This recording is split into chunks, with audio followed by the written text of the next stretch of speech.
반갑습니다. 월요일 새벽 예배입니다. 다 함께 주기도문으로 오늘 새벽 예배 시작하겠습니다. 하늘에 계신 우리 아버지여, 이름이 거룩히 여김을 받으시오며 나라가 임하옵시며 뜻이 하늘에서 이루어진 것 같이 땅에서도 이루어지이다. 오늘날 우리에게 일용할 양식을 주옵시고 우리가 우리에게 죄 지은 자를 사하여 준 것 같이 우리 죄를 사하여 주옵시고 우리를 시험에 들게 하지 마옵시며 다만 악에서 구하옵소서. 대개 나라와 권세와 영광이 아버지께 영원히 있사옵나이다. 아멘. 우리 다 함께 찬송가 438장 함께 찬송 부르겠습니다.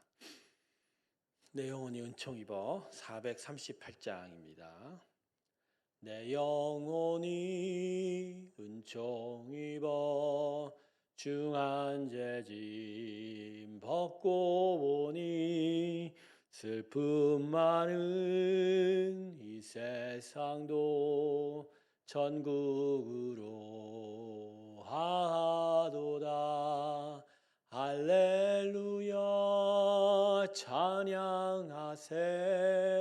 내 모든 죄 사함 받고 주 예수와 동행하니 그 어디나 하늘나라. 높은 주의 얼굴 뵙기 전에 멀리 뵈던 하늘나라. 내 맘속에 이루어지니 날로 가깝도다. 할렐루야 찬양하세. 내 모든 죄 사함 받고 주 예수와 동행하니 그 어디나 하늘나라. 높은 산이 거친 들이 조막이나 궁궐이나 내 주 예수 모신 곳이 그 어디나 하늘나라. 할렐루야 찬양하세. 내 모든 죄 사함 받고 주 예수와 동행하니 그 어디나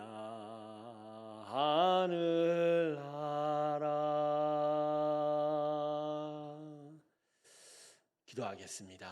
감사하신 하나님, 오늘도 주의 은혜 앞으로 우리를 부르시고 하나님 말씀의 은혜 가운데 설 수 있게 해주시니 감사합니다.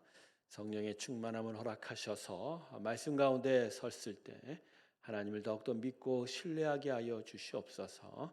믿음의 더함을 받은 복된 하루가 되게 하여 주시고 오늘도 주님과 동행하는 우리의 삶이 되게 하여 주시옵소서. 감사드리며 예수님의 이름으로 기도드립니다. 아멘. 오늘 말씀은 민수기 25장입니다. 1절부터 18절까지의 말씀입니다. 민수기 25장이 되겠습니다. 1절부터 18절까지의 말씀입니다.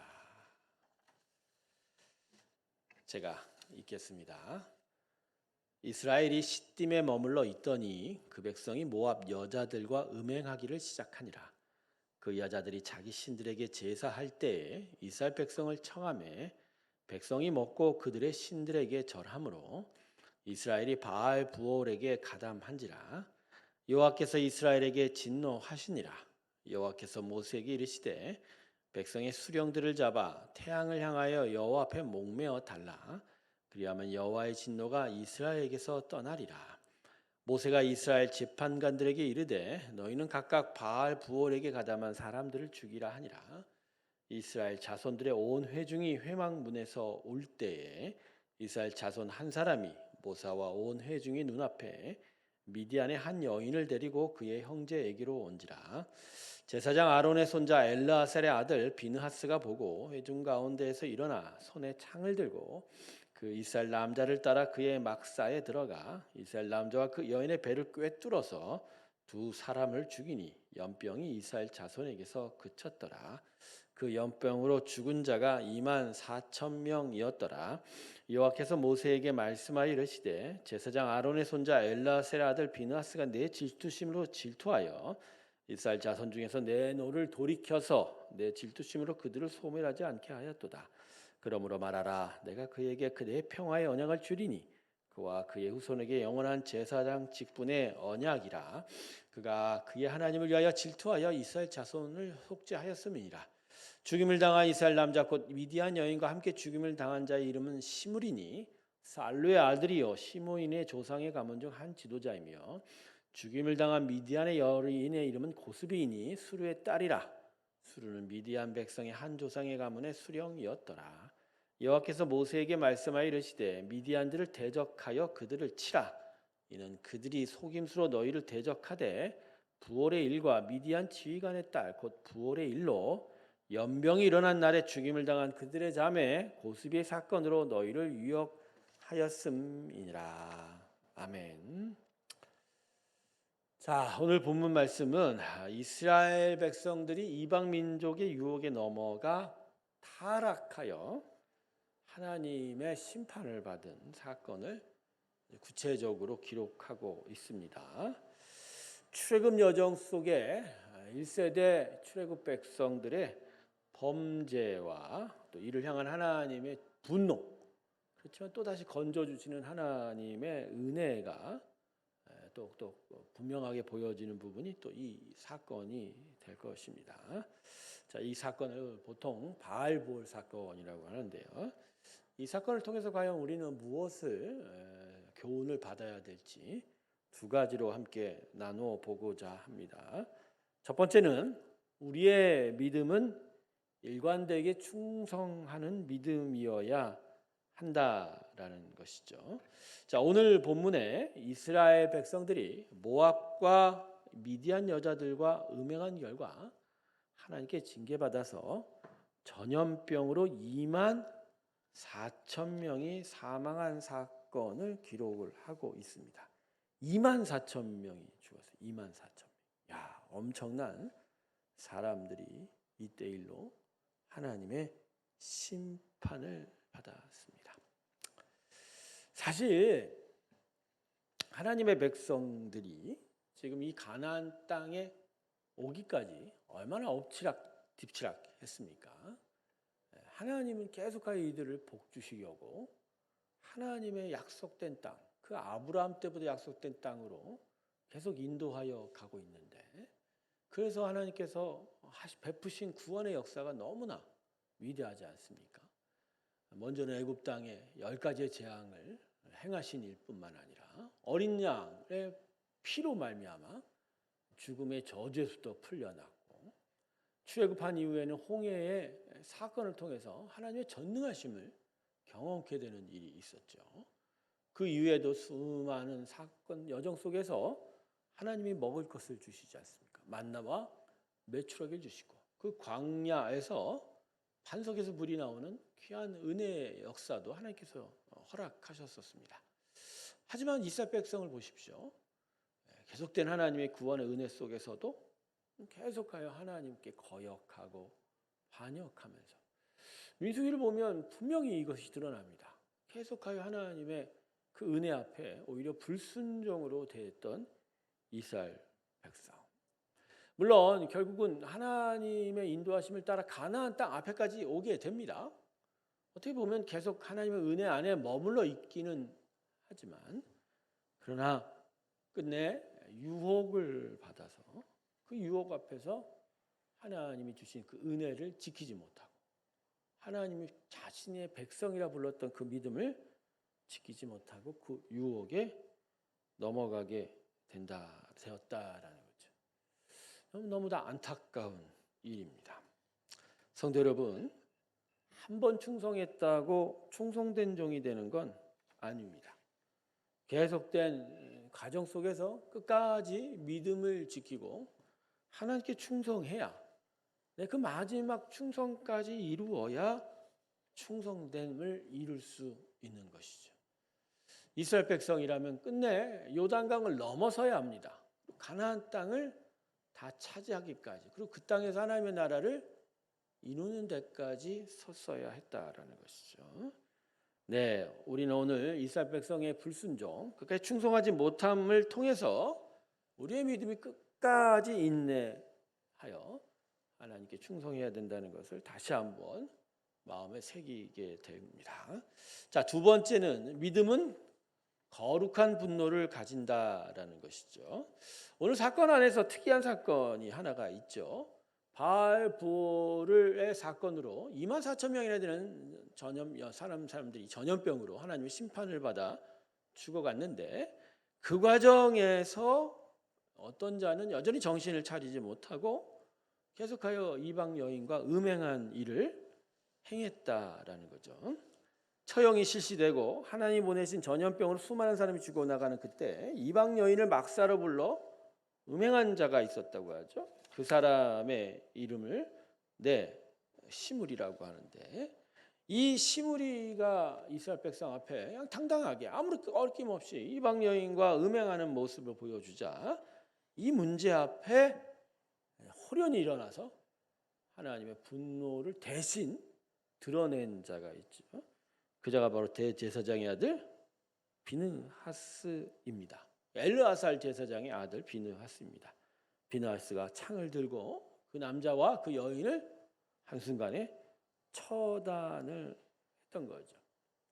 사실 지금 24,000명이 되는 자들이 심각한 하나님의 분노를 사서 처형을 당하고 있는데, 이 와중에서 오늘 이 시므리가 보여준 모습은 정말로 이스라엘 백성의 죄의 뿌리가 얼마나 깊은지를 볼 수가 있는 겁니다.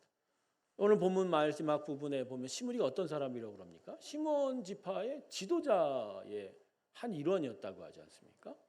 네, 어떻게 보면 이스라엘 백성 앞에 서서 하나님의 뜻을 솔선수범하여 지켜야 될 그 리더가, 지도자가 오히려 이방 여인과 더욱더 음행을 하는 모습, 또 동족들이 전염병으로 심판받고 있는 과정에서도 아무 꺼림없이 하는 이 죄악을 행하는 그런 모습들. 네, 이스라엘 백성은 하나님의 분노를 살 수밖에 없는 상황이었죠. 근데 이 와중에 하나님의 분노를, 진노를 자기 스스로 행한 자가 있는 거예요. 이 비느하스인 겁니다. 비느하스가 이 일을 행했다라는 거, 이거는 개인 감정이 아닐 겁니다. 어떤 관계에 의한 것이 아닐 겁니다. 하나님의 제사장으로서 하나님의 공의를 따라 그 뜻대로 행하려고 했던 그 믿음이 비느하스를 통해서 이 사건으로 나타나게 된 거라는 것입니다.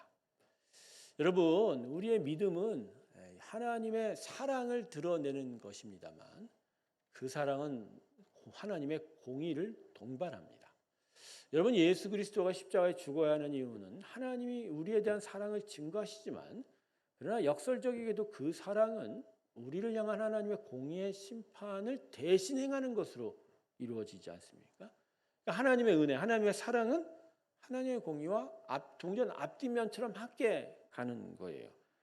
그러면 여러분, 그래서 믿음은, 우리는 예수님 믿어서 사랑하는 자가 되어야 되겠다 하지만 모든 면에 있어서 사랑, 즉 세상이 원하는 그 사랑의 모습을 가지서는 안 됩니다.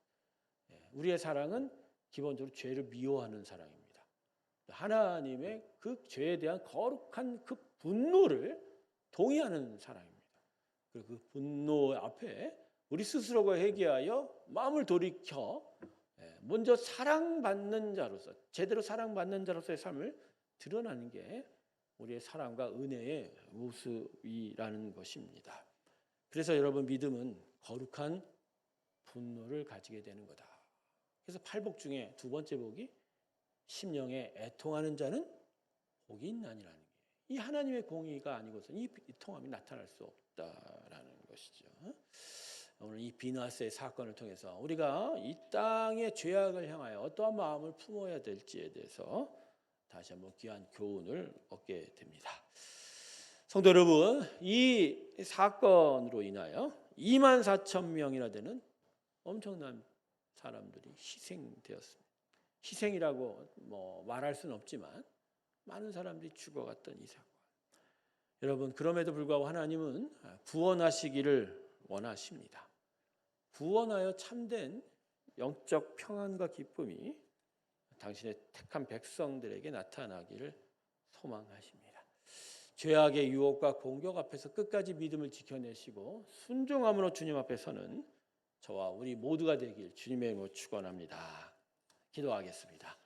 감사하신 하나님 아버지, 우리 안에 죄의 유혹이 있을 때마다 이 사건을 기억하게 하여 주시고 하나님의 거룩함과 그 분노, 그 공의를 기억하며 믿음으로 끝까지 순종하는 자 되게 하여 주십시오. 오늘도 믿음으로 사는 저희가 되게 하실 때 우리를 도와주셔서 그 믿음을 온전히 이루어갈 수 있게 하여 주시옵소서. 이제는 우리 주 예수 그리스도의 은혜와 하나님 아버지의 사랑과 성령의 충만케 하심이 하나님의 은혜 앞에 서기를 원하는 모든 자들 앞에 이제부터 영원토록 함께 하시기를 간절히 축원하옵나이다. 아멘.